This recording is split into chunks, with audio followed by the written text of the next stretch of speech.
Le sujet de la migration nous rend inconfortables, collectivement, socialement, parce que pour beaucoup de citoyens, le migrant ou la migrante est invisible.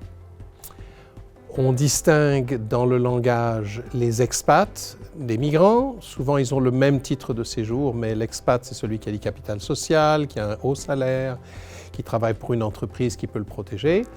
Le migrant, c'est souvent le migrant peu qualifié, enfin dit peu qualifié, dit moyennement qualifié, ou qui a un bas salaire ou un salaire très moyen, qui peut vivre dans la précarité, migrant temporaire, migrant sans papier, et qu'on ne croise pas facilement dans la rue quand on est citoyen.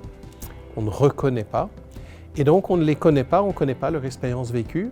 Et on a, depuis 40 ans, tout un discours sécuritaire, nationaliste, populiste qui a été créé, construit par des partis, souvent par des partis, au départ par des partis d'extrême droite, dont le cheval de bataille, c'est l'identité nationale, la lutte contre la migration irrégulière, le fait que les migrants changent nos valeurs, prennent nos emplois, apportent des maladies. Donc il y a tout un discours anti-immigration qui domine la scène politique, la scène médiatique depuis une trentaine, une quarantaine d'années et qui est ravivé à chaque fois qu'il y a un petit incident.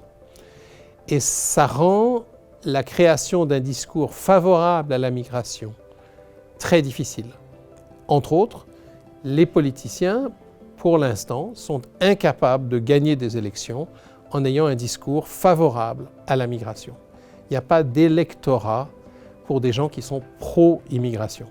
Il y a un électorat mobilisable pour ceux qui sont anti-immigration. Là, on a des citoyens qui vont se mobiliser contre l'immigration et qui vont voter pour le candidat qui leur dit ça.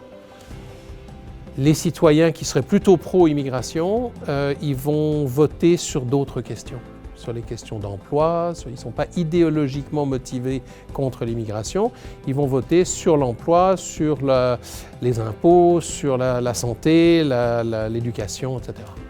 Donc on a un inconfort parce que nous n'arrivons pas à avoir une narration sociale, un récit social sur l'intégration des migrants, intégration qui est, dans la grande majorité des cas, très positive.